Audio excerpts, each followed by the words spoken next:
আসসালামু আলাইকুম। ইয়ালাল কবর আসলে অনেক দুঃখের সাথে কান্না আসতেছে। কান্না ভরা মনে দেখেন একটি মাথা সহ কবরের।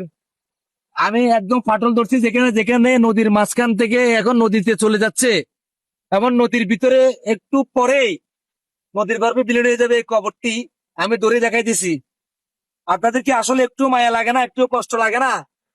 বলে এটা কেন বলতেছি, আমাদের হাতিয়া 7.5 লক্ষ লোক, নলেশ্বর, এখন হরিণী ইউনিয়ন, হাতিয়া সহ আমরা ইতিমধ্যে নদীর গর্ভে বিভিন্ন কবর, বিভিন্ন বাড়িঘর ধ্বংস এবং বিলীন হয়ে গেছে। খুব খারাপ লাগতেছে, দুঃখের বিষয়, খুবই দুঃখের বিষয়। আজকে আজকে একটু ভাই আরেকটু এদিকে দেখান। এই যে এই মাথার কাছে আমি দাঁড়াই রয়েছি, এটা খুব কষ্ট ভরা মনে।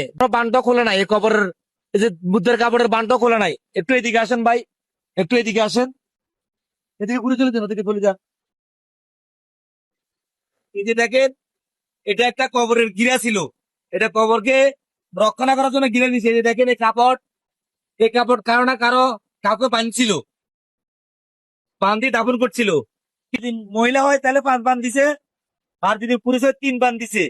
নাহলে দেখেন আমি আপনি চলে যাবো আমাদের চার থেকে না, কিভাবে বিলীন হয়ে যাচ্ছে। ওইদিকে দেখেন ভাই, ওই যে দেখেন, ওই যে মুতের এই কাপড় গুলা গাছের মধ্যে ইয়ে করতেছে, মানে বাজি বাজি লটকিতেছে। এগুলা কারো না কারো কবর ছিল, কারো না কারো বাড়িঘর ছিল, আমাদের শেষ ঠিকানা ছিল।